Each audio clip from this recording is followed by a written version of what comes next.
हाँ, जय भीम साथियों। मैं हरिकेश्वर राम सशक्त भारत चैनल से आज हमारे साथ हैं एकदम समझिए कि छात्र आंदोलन से जुड़े रहने वाले और अभी social activist doctor Hemant Kumar ji. तो हेमंत कुमार जी काफ़ी एक्टिव हैं और सभी कार्यक्रमों में प्रायः इनकी समझिए कि सहभागिता रहती है। तो आज इनसे हम जानना चाहेंगे कि प्रधानमंत्री ने जिस तरह से बयान दिया, कांग्रेस का जो उनका जो न्याय पत्र जारी हुआ है, तो न्याय पत्र के आलोक में उनके खिलाफ अनाप शनाप बहुत सारी ऊपर आरोप एक तरह से मढ़ दिया प्रधानमंत्री ने। और उन्होंने यहाँ तक कह दिया कि ये कांग्रेस के लोग जो है ये महिलाओं का जो मंगलसूत्र है, मंगलसूत्र को बेचना चाहते हैं, उसको लेना छीनना चाहते हैं। एक तरह से वो कहने का मंगलसूत्र छीनने का मतलब विधवा बनाना चाहते हैं, ठीक है। और उनका आर्थिक रूप से मान लीजिए कमजोर करने के फिर में लगे हुए, पैसा लूटना चाहते हैं, जो पैसा और सोना दोनों लूट लेना चाहते हैं। और ये ऐसी सरकार जो है ऐसे कांग्रेस का मान लीजिए नीति रहा है, इसीलिए विरोध होना चाहिए और लोगों को इस तरह से उससे दूर रहिए, कांग्रेस से दूर रहिए। तो इस संबंध में आखिर आपने क्या देखा? आपने कुछ देखा कि भाई कांग्रेस का नीति क्या है? कांग्रेस जो लाई है न्याय पत्र, उसमें कौन ऐसा विवादास्पद बात है जिस पर इतना प्रधानमंत्री भड़के हुए हैं? तो हेमंत जी जरा इस पर तो बताइए। जय भीम, जय साथियों। मैं आज सशक्त भारत चैनल के तरफ से श्री हरकेश्वर राम जी का स्वागत करते हैं और धन्यवाद देते हैं कि जो उन्होंने देश के ज्वलंत मुद्दाओं पर बात करने के लिए हमको आमंत्रित किए और जो प्रश्न भी उनके द्वारा पूछा गया है, ये आज के परिवेश में, चुनावी माहौल में ये बहुत ही महत्वपूर्ण है। इस चुनावी माहौल में देश के प्रधानमंत्री अपने कामों से, अपने किए हुए कामों से लोगों के बीच जाते हैं और बताने का काम करते हैं कि हम 5 साल 10 साल में क्या किए और अगले 5 सालों में हम क्या करेंगे। ये बताने का काम प्रधानमंत्री किया करते थे। लेकिन वर्तमान के प्रधानमंत्री श्री नरेंद्र मोदी जी अपनी बातों को तो न कहते हैं कि मैंने 5 सालों में, मैंने 10 सालों में क्या किया, कितने बेरोजगारों को हमने नौकरी दी और देश में इंफ्रास्ट्रक्चर के बारे में हमने क्या क्या काम किया और आगे क्या काम करेंगे, ये तो वो बताना ही भूल गए हैं। और ये दूसरे के घोषणा पत्र में, न्याय पत्र में खामियां देखते हैं और खामियां क्या देखते हैं, और वो भ्रामक झूठ प्रचार करते हैं, टिप्पणी करते हैं, गलत बातें बोलते हैं। प्रधानमंत्री निश्चित रूप से झूठ का पुलिंदा बन गए हैं, झूठ बोलते हैं। ये कहने में, आपके सशक्त भारत के चैनल पर कहने में मुझे शर्म नहीं लग रही है कि प्रधानमंत्री, देश के प्रधानमंत्री झूठ बोलते हैं। और झूठ अकेले में ही नहीं बोलते हैं, ये मंच के माध्यम से झूठ बोल रहे हैं। ये बहुत ही शर्म की बात है। देश में ही नहीं, विदेश में भी उनकी बातों को सुनी जा रही है। चुनाव के समय में जो वादे किए जाते हैं, जो कहे जाते हैं, वो जनता के बीच में करने के लिए किए जाते हैं। कि जो बात मैं कह रहा हूं, उस बात को आगे मैं अपने आने वाले दिनों में उसको कैसे लागू करेंगे, इन बातों को सुनने के लिए देश की जनता प्रधानमंत्री के जो कार्यक्रम लगते हैं तो वहां आने का काम करती है। और जब वहां आने के बाद उसको यह सुनने को मिलता है कि सतर्क हो जाइए, देश की महिलाओं को, पहले तो उन्होंने देश के पुरुषों को हिंदू और मुसलमान के रूप में विभक्त करने का काम किया। अब इस चुनाव में वो महिलाओं को भी जो है कि नहीं, विभक्त करने का काम कर रहे हैं। कहीं भी यह नहीं लिखा हुआ है, किसी भी घोषणा पत्र में नहीं लिखा हुआ है, किसी भी न्याय पत्र में नहीं लिखा हुआ है कि देश की महिलाओं का मंगलसूत्र ले लिया जाएगा और वो मंगलसूत्र जो अधिक बच्चे पैदा करते हैं उनके बीच में बांट दिया जाएगा। ये शब्द प्रधानमंत्री के हैं। ये बतलाइए, ये मजहबी के रूप में जो ये बातें करके और जनता के बीच में जो भ्रमित करने का काम कर रहे हैं, कहीं से भी यदि ये सत्य निकल जाए कि किसी के न्याय पत्र में मंगलसूत्र के बारे में लिखा गया हो, तो उस पर केस और मुकदमे होने चाहिए। आप अपने संसाधनों के द्वारा देश की जनता की सेवा कर सकते हैं। देश की जनता जो पैसे एकत्रित करती है वो अपने बाल बच्चों, अपने भविष्य के लिए करती है। ये प्रधानमंत्री जी ये स्वयं ही देश की गाड़ी कमाई हुई पैसे को लूटने का काम किया था जब इन्होंने नोटबंदी किया था। अचानक आकर उन्होंने जो है कि नहीं एनार्की का वातावरण पैदा कर दिया था कि आज के बाद ये 500 और 1000 के नोट नहीं चलेंगे। ये प्रधानमंत्री की घोषणा थी, तो उस समय ये घोषणा लागू हो गई। और अब जो भाषण में ये बोलते चले जा रहे हैं और जो बोल रहे हैं ये बातें हवा में उड़ रही है। तो एक प्रधानमंत्री की जो बातें होती है वो नोटिस ली जाती है। क्या ये नोटिस लेने लायक बात है? झूठ बोल रहे हैं, धर्म का प्रचार कर रहे हैं। एक प्रधानमंत्री देश के संविधान का जब शपथ लेते हैं तो वो बोलते हैं कि हम राग रहित होकर काम करेंगे, हम किसी के दबाव में आकर काम नहीं करेंगे। मेरे सामने जो भी कागजात और जो भी आएंगे मैं अपने स्वविवेक से निर्णय लेकर काम करूंगा। लेकिन आज चुनाव के माहौल में बांसवाड़ा राजस्थान का वो इलाका जो आज भी आदिवासी बाहुल्य इलाका है, जहां पीने के लिए पानी और जो इंफ्रास्ट्रक्चर की इतनी कमी है उसको पूरा करने के लिए उन्हें कोई वादा नहीं किया। वहां जाकर उन्होंने धार्मिक नारे लगाए। धार्मिक नारे लगाकर उन्होंने कहां से मंगलसूत्र जो औरतों के लिए एक विशेष आभूषण होता है, जिसको वो जी जान से प्यारा करती है, प्यार से रखती है, और उस पर उन्होंने अंकुश लगा दिया। क्या आप ये सोच सकते हैं कि अपने महिलाओं का मंगलसूत्र लेकर वो तथाकथित दूसरे महिलाओं को देने के लिए जो बात कर रहे हैं, ये कितना घृणित बात है? नहीं, एक चीज और मान ले, कुछ सवाल उठता है कि हमको लगता है कि जो न्याय पत्र है उसमें ये कहा है कि 1% लोगों के पास, 1% का बहुत सैकड़ों में संख्या बताया गया, जिनका जो संपत्ति पर, देश की संपत्ति जो है उस पर मान ले कि 70 से 80% उनका कब्जा है, खास लोगों का है। तो उस पर मान लीजिए कि मोदी जी की का कांग्रेस का आया था कि वैसे लोग जो पैसा धन अर्जित किए हैं उनसे पैसा लेकर गरीबों को मान लेके दिया जाएगा। तो उसी को लेके ये उनको लगा कि तो सब मेरा ही दोस्त सब था, हमने ही उन्हीं लोगों को कमवा दिया, हमने ही देश की संपत्ति को लुटवा दिया है, अगर वो आएगा तो फिर छीन लेगा। इसीलिए लगता है कि ज्यादा बम के हुए क्या, बमकने का हमको यही कारण है क्या?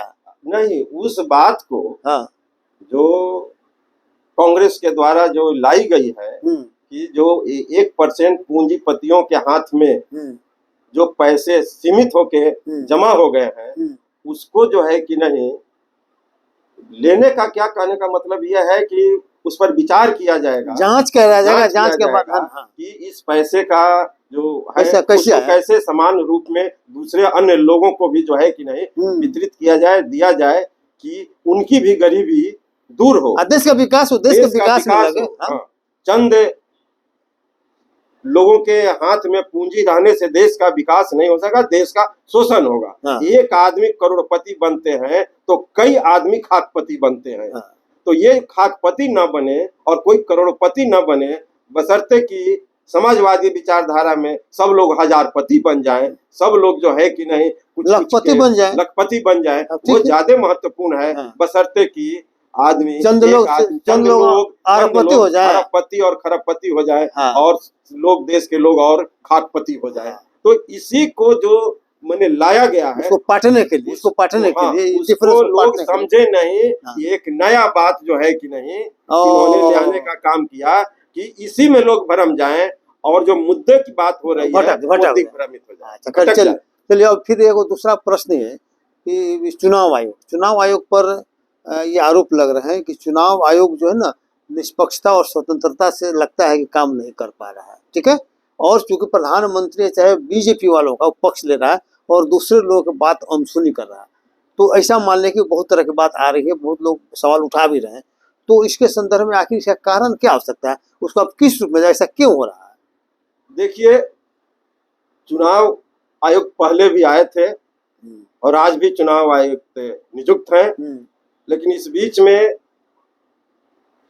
टीएन शेषन जी एक चुनाव आयुक्त हुए थे और लगा था उस समय हम लोगों ने जाना चुनाव आयुक्त में कोई चुनाव आयोग की शक्तियां क्या है और चुनाव आयुक्त का पावर क्या है। जो लगा कि कितना बहुत बड़ा पावर है और उसका उन्होंने सदुपयोग करके, और उस समय जो उन्होंने चुनाव कराए थे वो लगा कि निष्पक्ष हुआ चुनाव और चुनाव हुआ, लोगों को समझ में आया।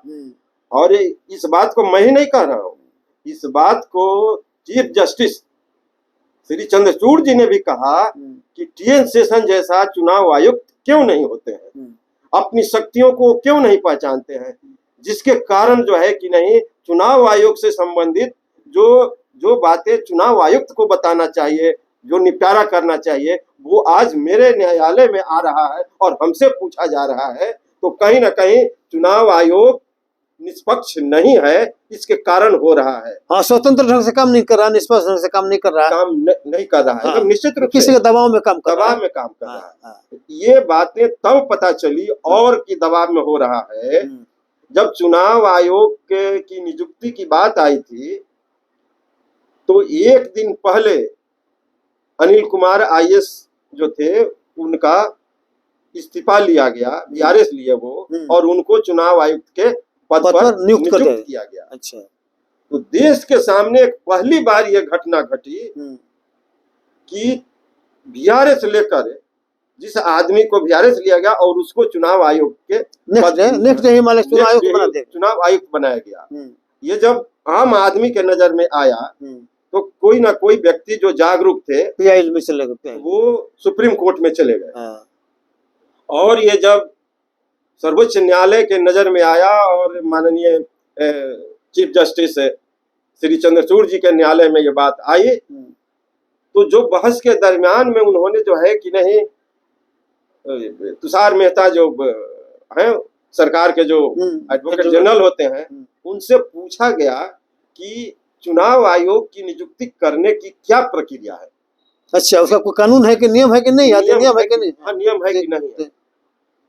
तो उस समय यह बताया गया कि इनकी नियुक्ति करने के लिए कोई प्रक्रिया नहीं है, कोई कानून नहीं है। अच्छा, जो कोई भी सीनियर लगेंगे, हाँ, उनको बना देगा सरकार, उनको सरकार बना देगी। ठीक, तो आपको यही सीनियर लगे कि कल बीआरएस ले रहे हैं और आज उनको बना रहे हैं, इसके पहले और कोई सीनियर दिखाई नहीं दिया, आयुक्त के लिए दिखाई नहीं पड़ रहे हैं। आखिर तत्काल एक ही दिन में बन रहा है ये, तो ये तो बहुत सही बात नहीं है। नियुक्ति का आधार क्या है? आधार क्या है? आप ऐसा कीजिए कि यदि अभी तक ले संविधान में ये निहित है कि चुनाव आयोग की नियुक्ति करने का एक प्रावधान, एक कानून बना लेना है, लेकिन अभी तक ले नहीं बना है, ये बहुत ही आश्चर्य की बात है। हम ऐसा आदेश पारित करते हैं कि जब तक ले आप कानून नहीं बना लेते हैं तब तक एडहॉक कमेटी ही समझिए के रूप में एक प्रधानमंत्री रहेंगे, दूसरे नेता विरोधी दल रहेंगे और तीसरे जो भी हाई कोर्ट के चीफ जस्टिस रहेंगे, सुप्रीम कोर्ट के जो जस्टिस रहेंगे, चीफ जस्टिस, वो उसके मेंबर रहेंगे और 3 मैन ये कमेटी रहेगी, ये निर्णय करेगी और ये निर्णय करेगी। सर्च कमिटी बनाई जाएगी और उसमें से जो सीनियर मान लेंगे, जो भी योग्य पाए जाएंगे, उनको चुनाव आयुक्त बनाई जाएगी। ठीक है, तो ये कानून पारित हुआ, ये आदेश पारित हुआ सुप्रीम कोर्ट से। हाँ। लेकिन इसके एक दिन के ही बाद प्रधानमंत्री जी ने अपने बहुमत का, कि हमारा बहुमत है लोकसभा में, मैं जो है कि नहीं चुनाव, ये जो चीफ जस्टिस के आदेश की जो है कि नहीं अवहेलना करता हूँ, मतलब निगेट करते हैं। हाँ, ठीक है। और उन्होंने जो है कि नहीं अध्यादेश लाकर ये कहने का काम किया कि सुप्रीम कोर्ट के चीफ जस्टिस का इसमें कोई काम नहीं है।